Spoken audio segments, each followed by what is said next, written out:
আসসালামু আলাইকুম। সুপ্রিয় সপ্তম শ্রেণীর শিক্ষার্থীবৃন্দ, আশা করি তোমরা ভালো আছো। আরও একটি নতুন ক্লাসে সকলকে স্বাগত।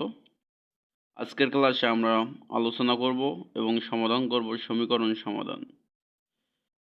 অঙ্কটি খুব গুরুত্বপূর্ণ, তোমাদের বার্ষিক পরীক্ষা আসার মতো একটি অঙ্ক। বলা আছে -5x + 6 = -x² হলো একটি x চলক বিশিষ্ট দ্বিঘাত সমীকরণ। দ্বিঘাত কেন? x এর পাওয়ার কত আছে? 2, এই কারণে দ্বিঘাত সমীকরণ। ক নাম্বারে বলছে সমীকরণটি আদর্শ আকারে প্রকাশ করে এ বি সি এর মান নির্ণয় করো। খ নাম্বারে বলছে আমাদের প্রদত্ত সমীকরণটি সমাধান করো। তোমরা দেখতে থাকো। অঙ্ক বিষয়টি ইজি, কিন্তু বুঝতে হবে।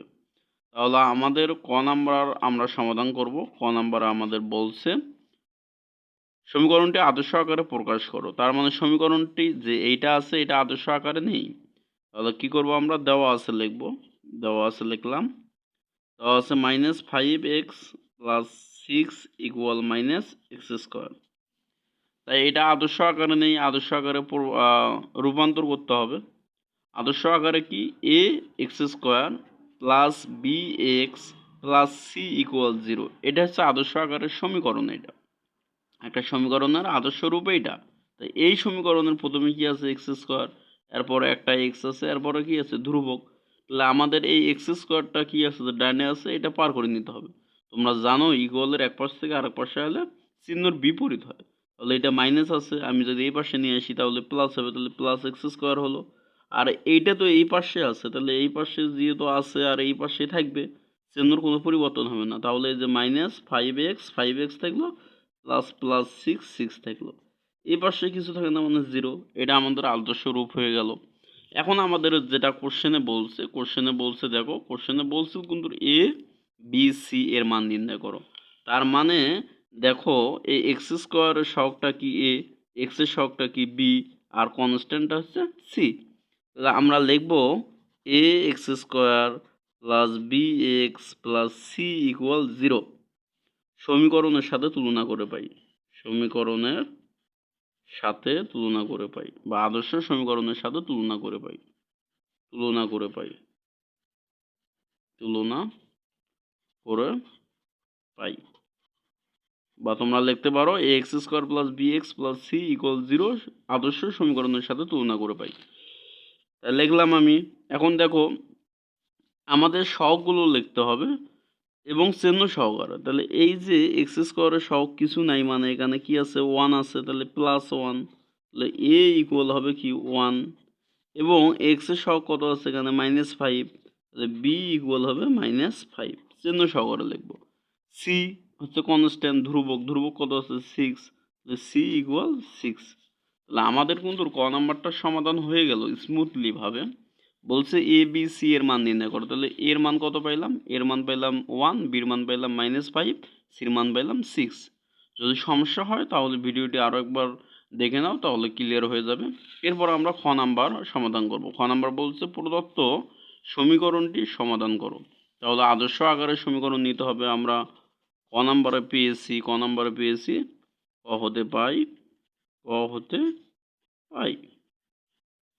ক হতে কি পাই? ক হতে পাই হচ্ছে x² + 5x ও মাইনাস, সরি এটা মাইনাস হবে। তাহলে x² - 5x + 6 = 0।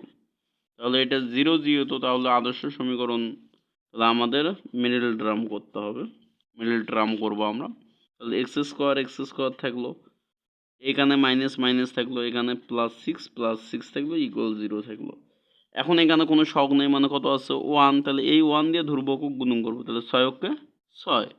এই 6টাকে এমন দুইটা সংখ্যায় ভেঙে লিখবো যেন গুণন করে 6 হয়, প্লাস অথবা মাইনাস, বা খালি মাইনাস মাইনাস করে যেন -5x হয়। মধ্যের পদটা যেন মিলে যায়। তাহলে দেখো আমরা যদি 6 যদি 2 দিয়ে আর ভাগ করি, তাহলে কত হয়? 3।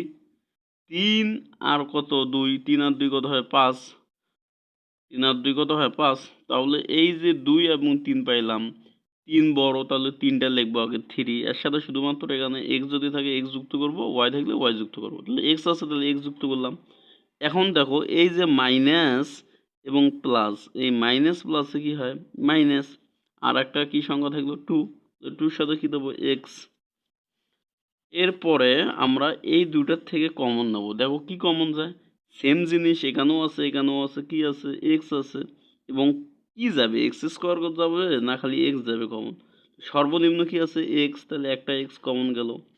তাহলে এই যে দুটা এক্সের থেকে একটা এক্স বাদ দাও, ভাগ করো, ভাগ করলে কত থাকে একটা এক্স, মাইনাস মাইনাস থাকলো, এই এক্স ভাগ করলে কত থাকে থ্রি, থ্রি থাকলো, কত থাকলো থ্রি থাকলো। এখান থেকে এখন আমাদের দেখতে হবে এই ব্র্যাকেটটা এখানেও হবে, যদি হয় তাহলে মিডল টার্ম ঠিক আছে, যদি না হয় তাহলে ঠিক নেই। তাহলে এখান থেকে কি কমন যায়, এখান থেকে আমাদের -2 কমন যায়, -2 দ্বারা -2x যদি আমরা ভাগ করি তাহলে কত হয় x হয়। এই যে মাইনাস এবং এই যে প্লাস, তাহলে মাইনাস প্লাসে কি হয় মাইনাস, 2 দিয়ে 6 যদি আমরা ভাগ করি তাহলে কত হয় 3 = 0। বোঝা গেছে অবশ্যই। এরপর আমরা কি করব, দুইটা ব্র্যাকেট মিলে গেছে কিন্তু এই ব্র্যাকেট মিলে গেছে, একটা ব্র্যাকেট লিখব x - 3, আর এখানে আমাদের কি পড়ে থাকলো x, আর এখানে পড়ে থাকলো -2 = 0। তাহলে এই যে x - 3 = একবার 0 হবে, x - 2 = একবার 0 হবে। তাহলে হয় এবং অথবা দেব। তাহলে x - 3 = 0, x এর মান যেহেতু বের করব তাহলে x এর সাথে কি আছে -3, তাহলে এই পাশে পার হলে কি হবে +3, x এর মান 3 বের হলো। এরপর আমরা দেব অথবা, কি দেব অথবা, অথবা x - 2 = কি হবে 0, তাহলে x = কি হবে মাইনাস আছে 2 এই পাশে, তাহলে +2, তার মানে x এর মান কয়টা পেলাম, নির্ণয়ের সমাধান, নির্ণয়ের সমাধান, সমাধান x, তাহলে 2, কত 3, এটাই অ্যান্সার। আশা করি অবশ্যই ভিডিওটি বোঝা গেছে, অঙ্ক স্মুথলি আমাদের সমাধান হয়ে গেল। যদি কারো কোনো সমস্যা থেকে থাকে অবশ্যই কমেন্টে জানাইতে হবে, পরবর্তী থেকে আমি আবারও সুন্দরভাবে স্মুথলিভাবে বুঝে দেওয়ার চেষ্টা করব, অথবা কমেন্টে আমি বুঝে দেওয়ার একান্তই চেষ্টা করব। অবশ্যই ভিডিওটি যদি ভালো লেগে থাকে অবশ্যই ভিডিওটি একটা লাইক করবে, আর যদি আমার চ্যানেলে যদি নতুন হয়ে থাকো তাহলে অবশ্যই চ্যানেলটি সাবস্ক্রাইব করে রাখবা। আসসালামু আলাইকুম, আজকে এই পর্যন্ত বিদায় নিচ্ছি।